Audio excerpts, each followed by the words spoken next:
With this video, let's try to understand the syllabus of anthropology optional in next 10 minutes in very brief. जैसे कि बाकी सारे option होते हैं वैसा ही paper 1 and paper 2 anthropology is divided into 2 areas. Paper 1 and paper 2 both are 250 marks each. Right. सबसे पहले बात करते हैं पेपर 1 के बारे में. पेपर 1 में अगर एंथ्रोपोलॉजी की बात करें, you will find 2 core areas which have to be looked at. Number 1 is socio cultural anthropology and number 2 is physical anthropology. अगर आप पेपर 1 की बात करें, अगर आपने सिलेबस देखा होगा तो पहले तो इंट्रोडक्शन पार्ट आता है कि इंट्रोडक्शन में समझाने की कोशिश करी जाती है कि एंथ्रोपोलॉजी है क्या, what exactly is the subject, how it has been derived, क्या क्या डिसिप्लिन्स ने कंट्रीब्यूट करके ये सब्जेक्ट बनाया है. वंस दैट इज डन, उसके बाद 2 एरियाज में काम करना पड़ता है पेपर 1 में. One is physical anthropology, second is socio cultural anthropology. एक बार आप समझ गए कि एंथ्रोपोलॉजी होती क्या है, ये सब्जेक्ट कैसा है, उसके बाद these are the 2 areas paper 1 talks you or tells you to concentrate on. Socio cultural anthropology is that particular area of anthropology जहां पर हम कोशिश करते हैं सोसाइटी पार्ट और कल्चरल एस्पेक्ट के बारे में बात करने के लिए. एंथ्रोपोलॉजी जैसा आपको पता होगा ह्यूमंस की 360 डिग्री अंडरस्टैंडिंग की कोशिश करता है. ये सब्जेक्ट ऐसा है जो ह्यूमंस के चारों तरफ जो भी हो रहा है उसको स्टडी करने में कोशिश करता है, एवरीथिंग अबाउट ह्यूमंस. इसमें सोसाइटी पार्ट को समझने की हम कोशिश करते हैं. ह्यूमंस के अराउंड जो कल्चर है वो कैसा है, वो कैसे इवॉल्व हुआ, कैसा आज की डेट में एग्जिस्ट करता है, फ्यूचर प्रोजेक्शंस क्या निकल के आती हैं, सोसाइटी कैसी है, कैसी थी, कैसी आज है, कैसी और कल को चेंज हो सकती है. हम ये दोनों एस्पेक्ट्स इसमें कवर करते हैं. So while we study sociological और सोशियो कल्चरल एंथ्रोपोलॉजी, हम कोशिश करते हैं इसमें कुछ इंपॉर्टेंट सोशल इंस्टीट्यूशंस को पढ़ने की. For example we try to understand the marriage. हम रिलीजन को पढ़ने की कोशिश करते हैं, हम किनशिप को पढ़ने की कोशिश करते हैं, हम फैमिली के स्ट्रक्चर को पढ़ने की कोशिश करते हैं. हम ये कोशिश करते हैं कि समझें कि ह्यूमंस ने लैंग्वेज कैसे बनाई. लैंग्वेज वर्बल होती है, नॉन वर्बल होती है, हाउ आर दे डिफरेंट. ये भी बहुत इंपॉर्टेंट है, आपको प्रैक्टिकल लाइफ में बहुत हेल्प करेगा. रिलीजन किस तरह से इवॉल्व हुआ, स्पीच किस तरह से इवॉल्व हुई. जो आज की डेट में हम इकोनॉमिक इंस्टीट्यूशंस देखते हैं, पॉलिटिकल इंस्टीट्यूशंस देखते हैं, वो आज के टाइम पे जो हैं उससे पहले वो कैसे थे, कैसे कैसे धीरे धीरे वो इवॉल्व हुए. तो सारी की सारी ह्यूमंस के आसपास की जो सोसाइटी है, जो भी कल्चर पार्ट है, उसको समझने की कोशिश करते हैं. And this is where you will feel कि यहाँ पर जीएस का अच्छा खासा एक ओवरलैप भी हमें देखने को मिलता है. Apart from that, second portion in paper 1 is physical anthropology, जिसको कई बार हम बायोलॉजिकल एंथ्रोपोलॉजी भी बोलते हैं.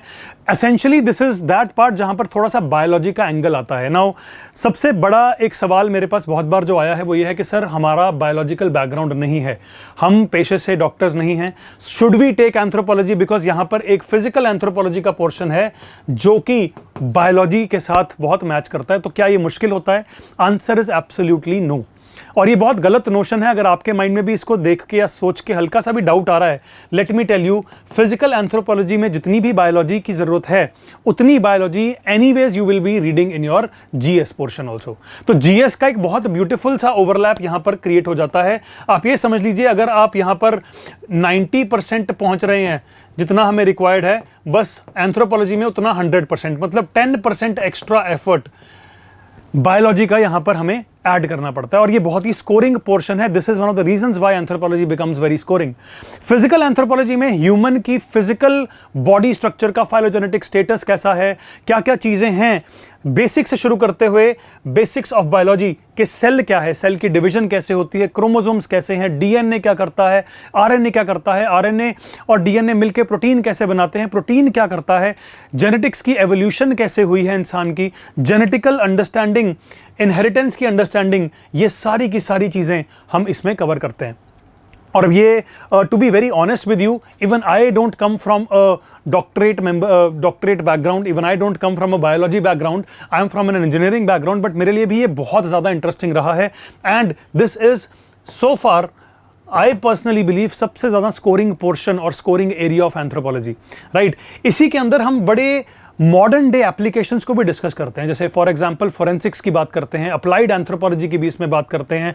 There are certain technologies which are very prominent today. For example आपने जीएस की प्रिपरेशन में CRISPR-Cas9 सुना होगा.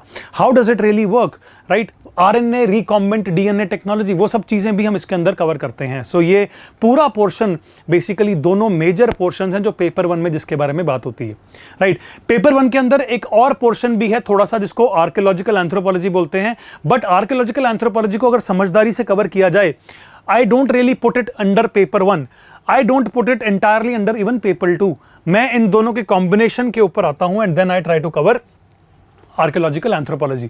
इसके अंदर कोशिश ये करी जाती है कि हम समझें कि जो हमारे नेबर्स रहे हैं, जिनसे हम इवॉल्व होकर बने, प्राइमेट्स हैं, उनकी थोड़ी सी स्टडी हम करें। प्राइमेट्स किस तरह से दिखते थे, प्राइमेट्स के अंदर जो एवोल्यूशन हुआ है वो कैसा हुआ है, उनका फाइलोजेनेटिक स्टेटस कैसा रहा, जोग्राफिकली कहाँ कहाँ पर उनके फॉसिल्स मिले और उनके फॉसिल से क्या क्या आउटकम्स निकल के आई, क्या क्या चीज़ें रिसर्चेज ने उनके आउटकम्स निकाले। All those things we try to understand when we talk about archaeological anthropology. Why this is a combination of paper 1 and paper 2?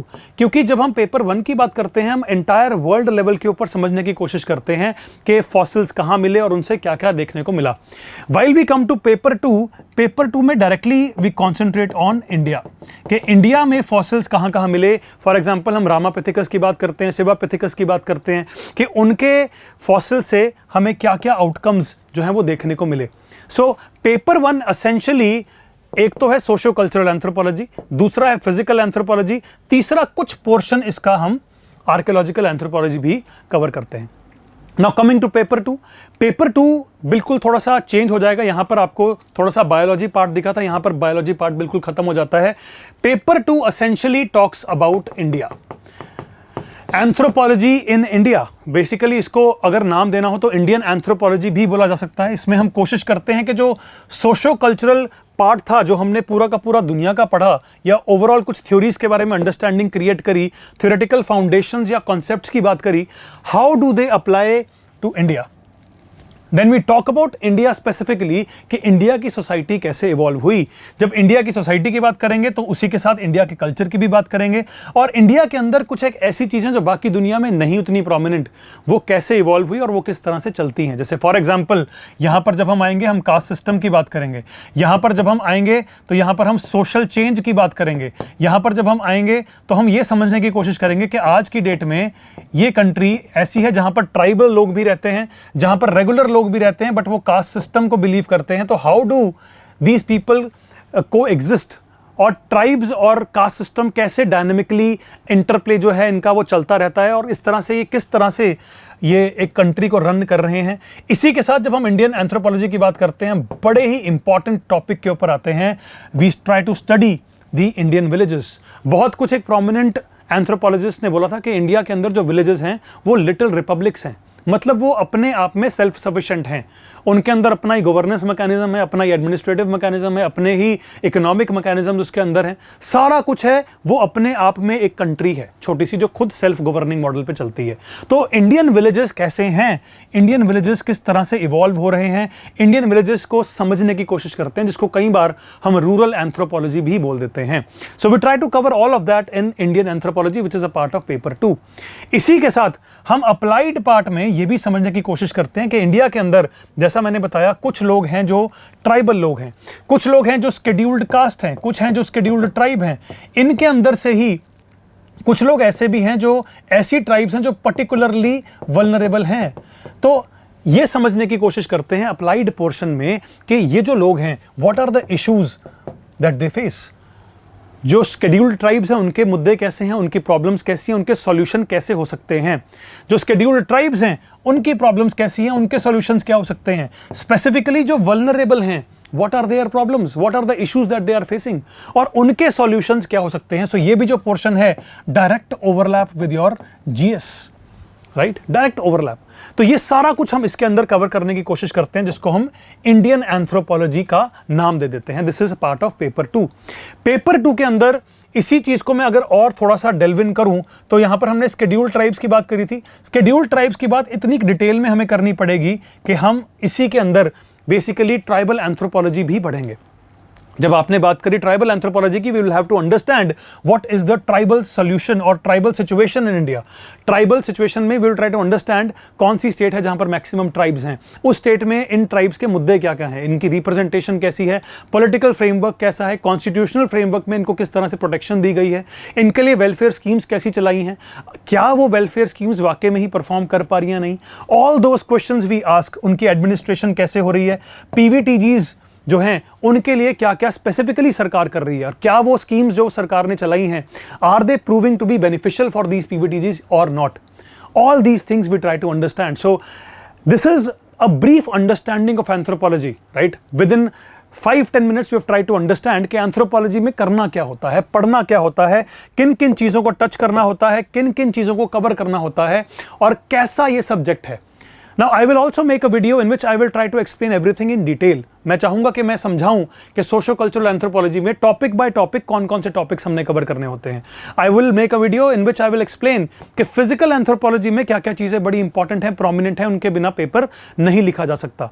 But एक चीज़ पक्की है, एंथ्रोपोलॉजी एक बहुत ही ब्यूटिफुल सब्जेक्ट है. It is a way of life. It gives you knowledge which is beyond this examination. It gives you a direction in life, and there are many people who have selected or who have gotten selected with the help of this optional, और जिन्होंने बाद में जाके anthropology पढ़ी, उसके बाद select होने के बाद भी डिग्री करी, उसके बाद भी और फर्दर स्टडीज एंथ्रोपोलॉजी में करी. तो इतना इंटरेस्टिंग सब्जेक्ट ये है. I hope with this video you have been able to get some idea about this optional. I will be sharing this particular document in my Telegram channel, which is Anthropology by Dikshant. So आप इस particular channel को join कर सकते हैं. Anthropology का जो batch है वो 15th of July से शुरू होगा. एंड फर्दर डिटेल्स के लिए there will be number in the description. You can call Raj Malhotra's IAS Institute and they will give you every possible information which is required. Thank you very much and follow this particular channel for more such videos.